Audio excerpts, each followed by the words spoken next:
Chapter 16 जिद खत्म ही नहीं होती। आर्यवर्धन उसका हाथ पकड़कर मेशन के अंदर जाने लगा।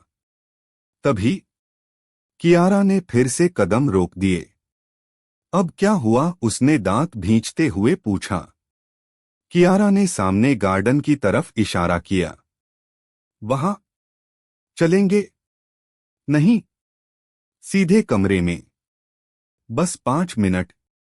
कियारा, उसने मासूमियत से अपना निचला होंठ फुला लिया। आप हमेशा डांटते रहते हो। आर्यवर्धन ने कोई जवाब नहीं दिया और आगे बढ़ने लगा। लेकिन अगले ही पल कियारा ने उसका हाथ दोनों हाथों से कसकर पकड़ लिया। नहीं, पहले गार्डन। तुम्हें होश नहीं है ना? देखो। उसने अपनी एक आंख बंद करके दूसरी खोल ली और हंसने लगी। अब ठीक हूं। आर्यवर्धन ने माथे पर हाथ रख लिया। हे भगवान!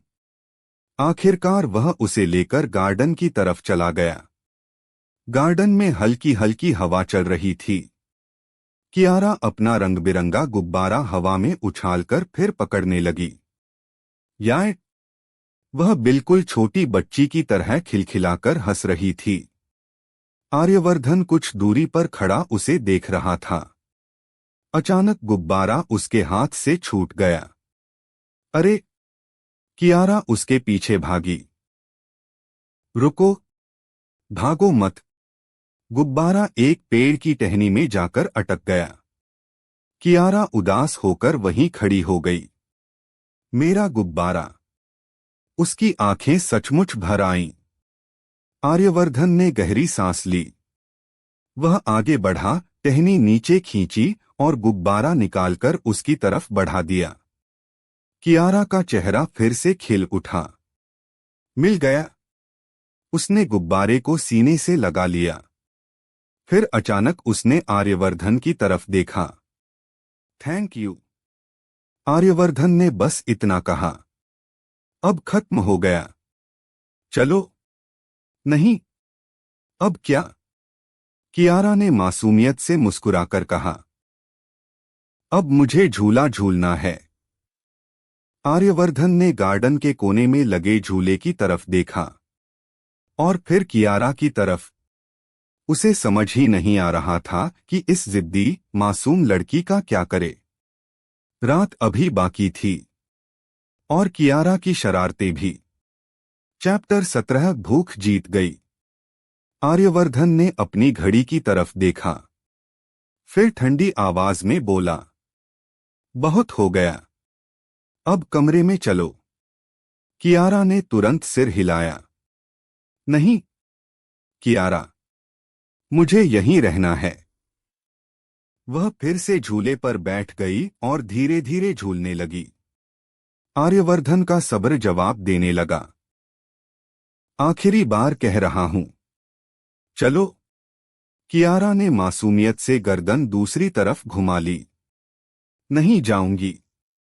कुछ पल तक आर्यवर्धन उसे घूरता रहा। फिर उसने बिल्कुल सपाट आवाज में कहा, ठीक है। कियारा ने मुस्कुराते हुए उसकी तरफ देखा। उसे लगा इस बार वह जीत गई। लेकिन अगले ही पल आर्यवर्धन बोला, तो फिर आज खाना भी नहीं मिलेगा।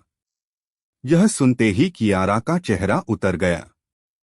उसने धीरे से अपने पेट पर हाथ रखा। फिर अपने पेट से ही बातें करने लगी। सुना तुमने? खाना नहीं मिलेगा। उसने मासूमियत से पेट की तरफ देखा, जैसे उसका जवाब सुन रही हो। फिर धीरे धीरे बोली, क्या? बहुत भूख लगी है? उसने खुद ही सिर हिलाया।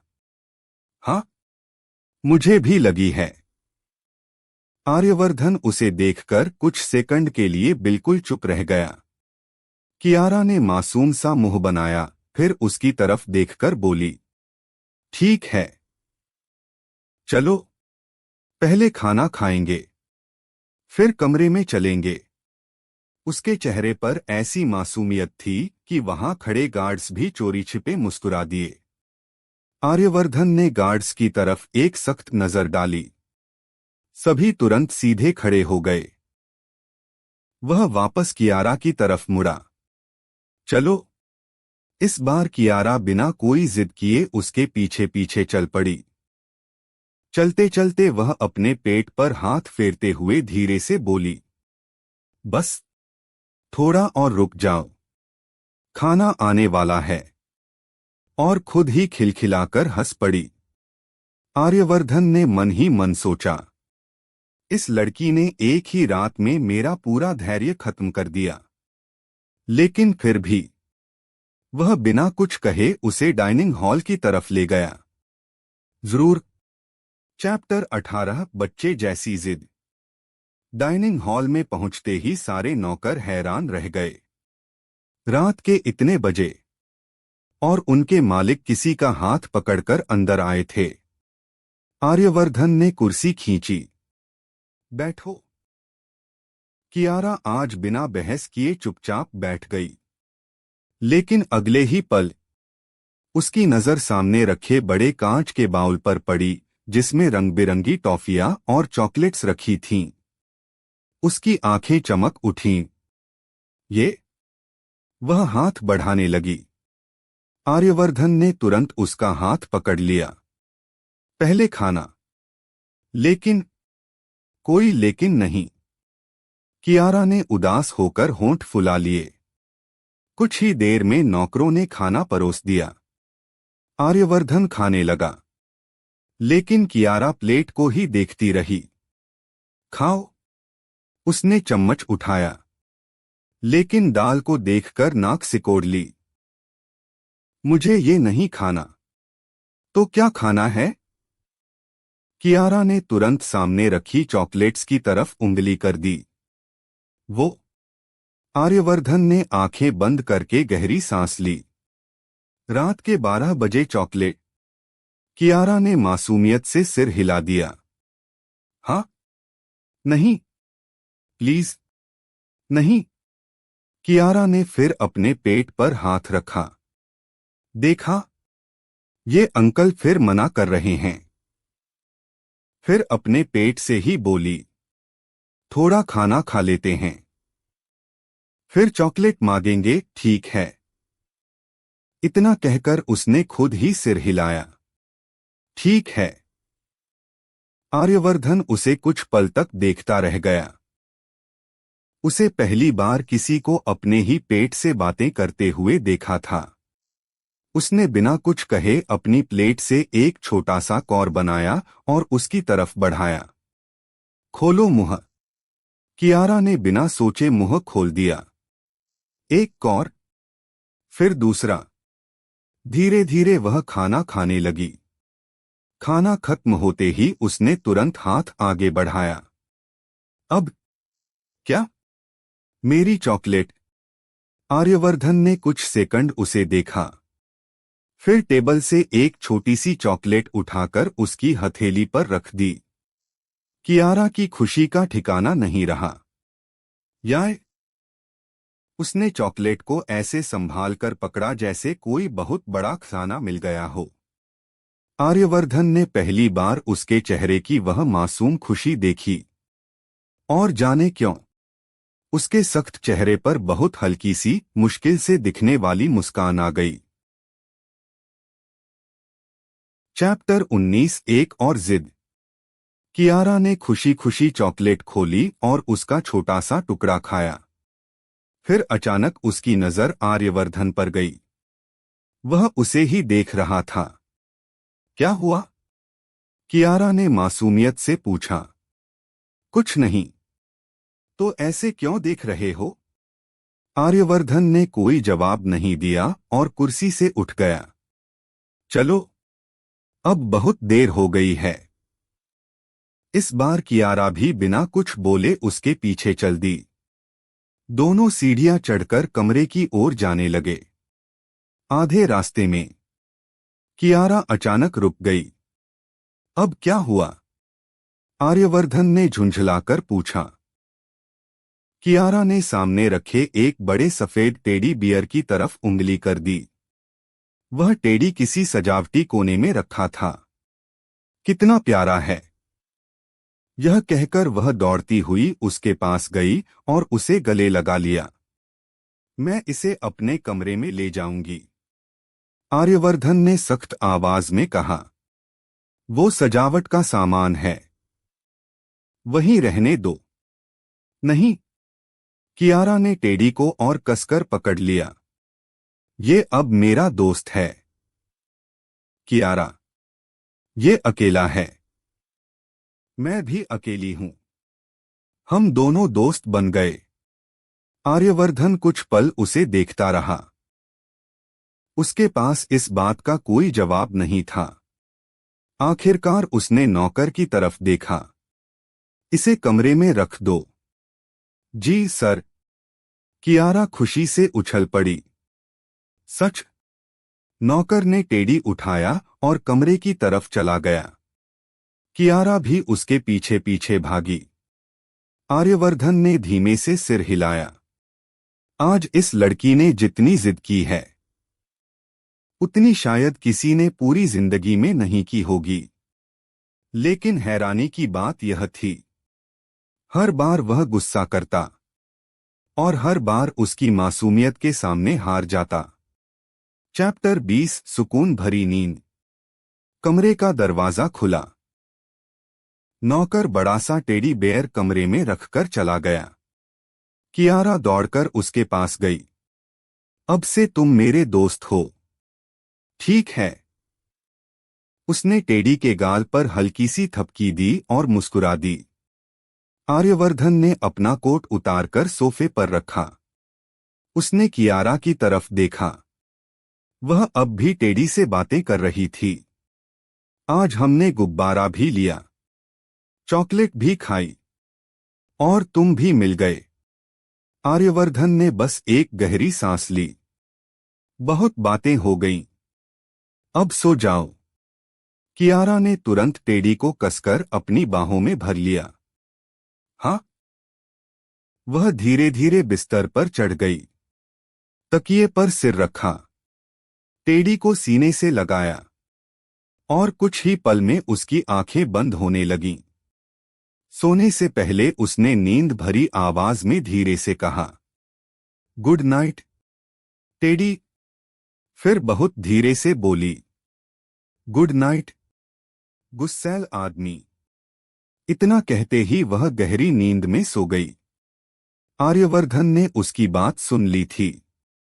उसने कियारा की तरफ देखा।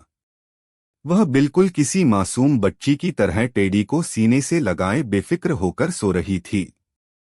उसके चेहरे पर एक शांत मुस्कान थी। आर्यवर्धन कुछ पल वहीं खड़ा रहा। फिर उसने धीरे से बिस्तर पर पड़ा कंबल उठाया और बिना उसे जगाए उसके ऊपर ओढ़ा दिया। एक पल के लिए उसकी नजर कियारा के मासूम चेहरे पर ठहर गई। फिर उसने कमरे की लाइट धीमी कर दी और चुपचाप सोफे की तरफ बढ़ गया। कमरे में अब सिर्फ सन्नाटा था और टेडी को बाहों में लिए एक मासूम लड़की जो गहरी नींद में खो चुकी थी। चैप्टर 21 अगली सुबह। सुबह की हल्की धूप कमरे की खिड़की से अंदर आ रही थी।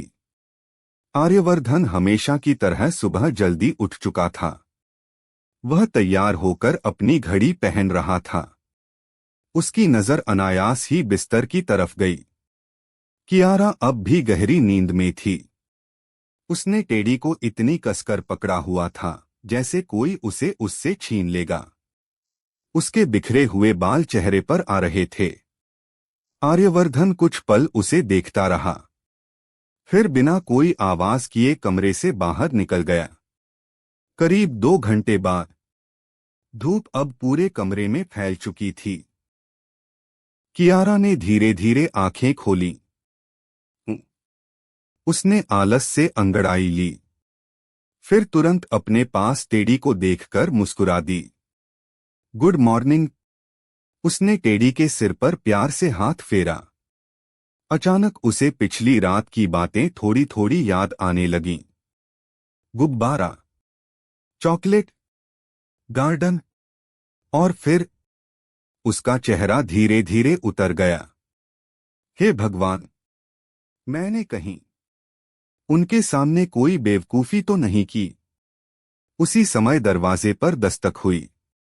मैम, आपका नाश्ता। एक नौकरानी ट्रे लेकर अंदर आई। कियारा ने झिझकते हुए पूछा, वो आर्यवर्धन जी कहाँ हैं? सर सुबह ही ऑफिस चले गए मैम। यह सुनकर कियारा ने राहत की सांस ली। अच्छा है।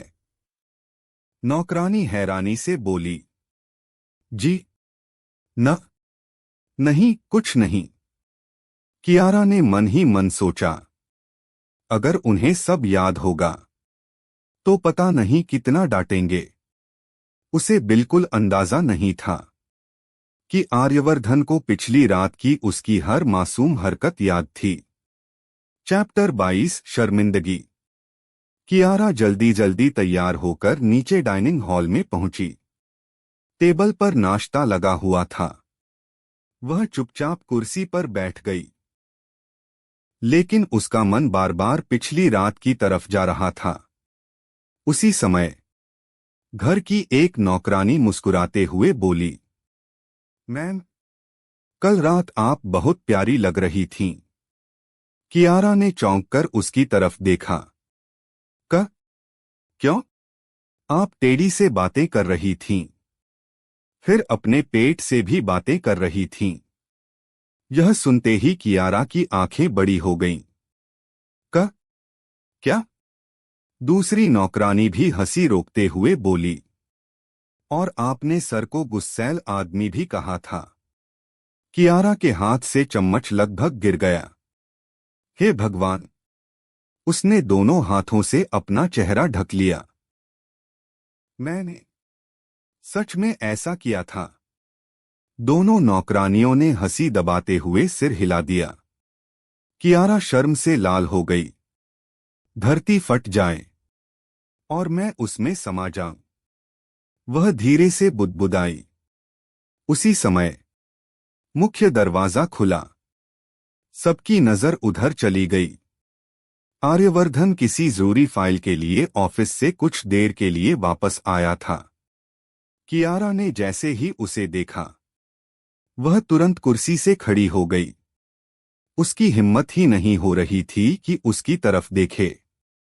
आर्यवर्धन ने एक नजर कियारा पर डाली, फिर बिल्कुल सामान्य आवाज में नौकर से बोला, मेरी फाइल। जी सर। पूरा हॉल शांत हो गया। कियारा मन ही मन सोच रही थी, लगता है इन्हें कुछ याद नहीं। तभी आर्यवर्धन फाइल लेकर जाने लगा। दरवाजे तक पहुंचकर वह एक पल के लिए रुका। बिना उसकी तरफ देखे उसने शांत लेकिन हल्की सख्त आवाज में कहा, और हां, आज किसी गुब्बारे या टेडी के पीछे मत भागना। इतना कहकर वह बाहर चला गया। कुछ सेकंड तक पूरा डाइनिंग हॉल बिल्कुल शांत रहा। फिर कियारा ने दोनों हाथों से अपना चेहरा छिपा लिया। हे भगवान, उन्हें सब याद है। और नौकर नौकरानियां चुपचाप अपनी हंसी रोकने की कोशिश करने लगे। चैप्टर 23 पहली मुस्कान। आर्यवर्धन के जाते ही कियारा ने धीरे धीरे अपना चेहरा दोनों हाथों से हटाया। वह शर्म से लाल हो चुकी थी। हे भगवान, मैं उनसे अब कभी बात नहीं करूंगी, वह बुदबुदाई। तभी घर की सबसे बुजुर्ग नौकरानी राधा काकी उसके पास आईं। मैम। कियारा ने सिर उठाया। जी। राधा काकी मुस्कुराईं। आप इतना शर्मिंदा मत होइए। लेकिन मैंने कितनी अजीब हरकतें की। हरकतें नहीं, मासूमियत थी। कियारा चुप हो गई। राधा काकी धीरे से बोली, हमने सर को बचपन से देखा है। उन्होंने कभी किसी की जिद पूरी नहीं की। लेकिन कल रात उन्होंने आपके लिए गुब्बारा खरीदा, गार्डन में आपके साथ रुके, टेडी भी कमरे में मंगवाया, और खाना भी खिलाया। कियारा हैरानी से उन्हें देखने लगी। सच? राधा काकी ने मुस्कुराकर सिर हिला दिया। सर बाहर से जितने सख्त हैं, अंदर से उतने बुरे नहीं हैं। कियारा कुछ सोचने लगी। उसे पहली बार लगा, शायद आर्यवर्धन उतने निर्दयी नहीं हैं जितना वह समझती थी। उसी समय बाहर से कार के इंजन की आवाज आई। एक नौकर भागता हुआ अंदर आया। सर अपनी फाइल भूल गए थे, फिर से वापस आ गए हैं। यह सुनते ही कियारा घबरा गई। फिर आ गए। वह जल्दी से उठी और दूसरी तरफ जाने लगी, लेकिन जल्दबाजी में सामने से आते आर्यवर्धन से उसकी टक्कर हो गई। आह! कियारा का संतुलन बिगड़ गया। गिरने से पहले ही आर्यवर्धन ने उसकी कलाई पकड़ ली। कुछ पल दोनों की नजरें एक दूसरे से मिली रहीं। कियारा ने घबराकर धीरे से कहा, सॉरी। आर्यवर्धन ने उसे सीधा खड़ा किया। चलते समय सामने देखा करो। जी। वह तुरंत नजरें झुकाकर खड़ी हो गई। आर्यवर्धन जाने लगा, फिर बिना उसकी तरफ देखे बोला, और? कियारा ने डरते डरते उसकी तरफ देखा। आर्यवर्धन के होठों पर बहुत हल्की सी मुस्कान आई, जो अगले ही पल गायब भी हो गई। आज किसी ड्रिंक को जूस समझकर मत पी लेना। इतना कहकर वह बाहर निकल गया। कियारा कुछ सेकंड तक उसे जाती हुई देखती रही। फिर अचानक उसे एहसास हुआ, आर्यवर्धन अभी अभी हल्का सा मुस्कुराया था, और शायद यह उसकी जिंदगी की पहली मुस्कान थी जो किसी ने देखी थी। चैप्टर 24 पहली बार साथ। शाम के 6 बजे कियारा अपने कमरे में किताब पढ़ रही थी। तभी दरवाजा खुला। आर्यवर्धन अंदर आया। उसने हमेशा की तरह सीधे मुद्दे पर कहा, 10 मिनट में तैयार हो जाओ। कियारा ने चौंक कर उसकी तरफ देखा। कहाँ जाना है? बाहर। क्यों? बहुत सवाल पूछती हो। इतना कहकर वह वापस मुड़ गया। 10 मिनट बाद कियारा हल्के गुलाबी रंग के सूट में नीचे आई। आर्यवर्धन पहले से ही कार के पास खड़ा था। दोनों बिना कुछ बोले कार में बैठ गए। रास्ते भर सन्नाटा छाया रहा। कुछ देर बाद कार शहर के एक बड़े शॉपिंग मॉल के सामने जाकर रुकी। कियारा ने हैरानी से बाहर देखा। हम यहां क्यों आए हैं? आर्यवर्धन ने कार से उतरते हुए कहा, तुम्हारे पास जरूरत का सामान नहीं है? जो चाहिए खरीद लो। कियारा ने तुरंत सिर हिलाया। नहीं, मेरे पास सब है। आर्यवर्धन ने उसकी तरफ देखा। ये आदेश है। कियारा चुपचाप उसके पीछे चल दी। दोनों मॉल के अंदर पहुंचे। हर तरफ रोशनी, दुकानों की कतारें और भीड़ थी। कियारा बस चुपचाप सब कुछ देख रही थी। तभी उसकी नजर एक दुकान के बाहर रखे छोटे छोटे रंगीन पौधों पर पड़ी। वह वहीं रुक गई। कितने प्यारे हैं। उसने धीरे से एक छोटे सफेद फूल वाले गमले को हाथ में उठा लिया। उसकी आंखों में वही मासूम चमक लौट आई। आर्यवर्धन ने पीछे मुड़कर देखा। वह कपड़ों या गहनों की दुकान में नहीं, बल्कि एक छोटे से पौधे को देखकर खुश हो रही थी। उसने दुकानदार से शांत आवाज में कहा, इसे पैक कर दीजिए। कियारा तुरंत उसकी तरफ मुड़ी। नहीं, इसकी जरूरत नहीं है। आर्यवर्धन ने बस इतना कहा, तुम्हें पसंद आया है। बस। कियारा कुछ बोल ही नहीं पाई। उसने पहली बार महसूस किया कि यह आदमी अपनी भावनाएं शब्दों में नहीं बल्कि अपने फैसलों में दिखाता है।